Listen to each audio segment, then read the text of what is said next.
Please like and subscribe to my YouTube channel Kids Moral Stories. कहानी जानवरों की मजलिस।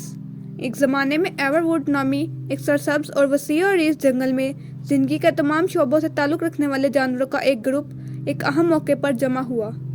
ये कोई मामूली मुलाकात नहीं थी, ये अजीम जानवरों की कौंसल थी, एक ऐसा वाक़या जो नस्ल में सिर्फ एक बार हुआ था।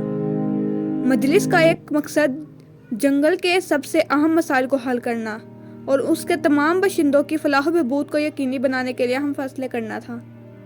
अक्लमंद बूढ़े उल्लू ओलिवर ने कौंसल की सदारत की। उनकी इल्मियत और गैर जानिबदारी ने उन्हें ऐसे इवेंट के लिए बेहतरीन रहनुमा बना दिया। कौंसल जानवरों और के मतवन्नो ग्रुप पर मुश्तमिल थी। हर एक अपनी ज़ात की नुमाइंदगी करता था और मेज़ पर एक मुनफरिद नुक्ता नज़र लाता था।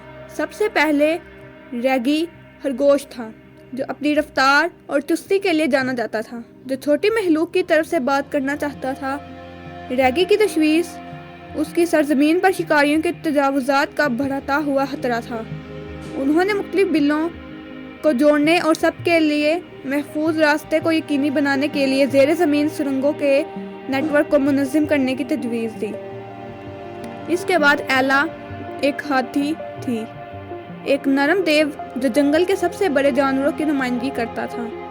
एला पानी के कम होते हुए ज़राए के बारे में फ़िक्रमंद थी और उसने बारिश के पानी को जमा करने और ज़हीरा करने के लिए एक ज़खायर बनाने का मंसूबा तजवीज़ दिया, इस बात को यकीनी बनाते हुए कि खुश्क मौसम के दौरान तमाम जानवरों के लिए काफ़ी जगह मौजूद है। बैनी जो एक बेवर था, उसने लकड़ी के काम करने की अपनी शानदार महारतों के साथ गिरे हुए दरख्तों की नदियों को रोकने और जंगलों के मकीनों के लिए खतरात पैदा करने के मसाइल का हल पेश किया।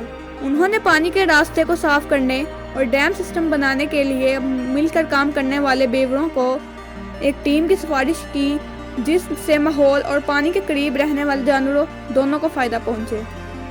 लूसी जो एक लिरिंग्स थी, उसने गोश्तखोर जानवरों के लिए बात की, जिन्हें अक्सर अपनी सब्जी खोर मंसूबों से गलत फहमी और खौफ का सामना करना पड़ता था।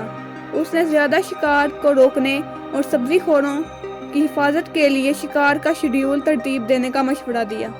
एक मुतवाज़न माहौलियाती निज़ाम को यकीनी बनाकर वो सब पुरअमन तौर पर एक साथ रह सकते हैं। इसके बाद सैमी जो एक गुलहरी थी, जिसने गरी वाले मेवे वाले दरख्त लगाने और सख्त सर्दियों की तैयारी में मदद के लिए खुराक ज़हीरा करने की जगह कायम करने की वकालत की। उसकी दूर अंदेशी इस बात को यकीनी बनाने में अनमोल थी कि सर्द महीनों में कोई जानवर भूखा ना रहे। जैसा कि इजलास जारी रहा, एक एक करके जानवरों ने अपनी खदशात और हल तजवीज़ किए।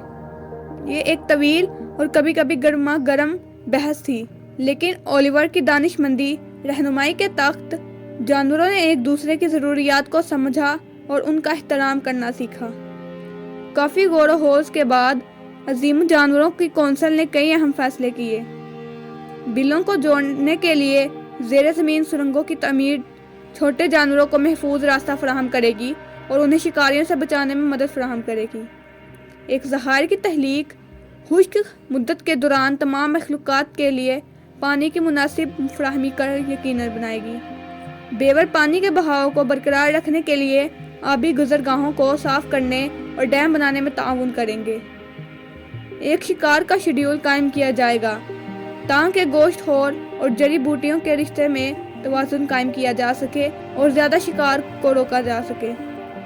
गिरीदार मेवे वाले दरख्त लगाए जाएंगे और सर्दियों के लिए खुराक ज़हीरा करने की जगह कायम की जाएंगी। इन फैसलों के साथ एवरवुड के जानवर उम्मीद और इत्तेहाद के नए एहसास से भर गए। उन्होंने उन चैलेंजों पर काबू पाने के लिए मिलकर काम करने की अहमियत को समझा। अजीम जानवरों की इस इजलास को जानवरों की बादशाही में ताउन और हम आहंगी की अलामत बन गया, इस बात को यकीनी बनाते हुए कि एवरवुड का जंगल आने वाली नस्लों तक अपने बाशिंदों के लिए एक महफूज और फ़िरोग पजीर घर बना रहे।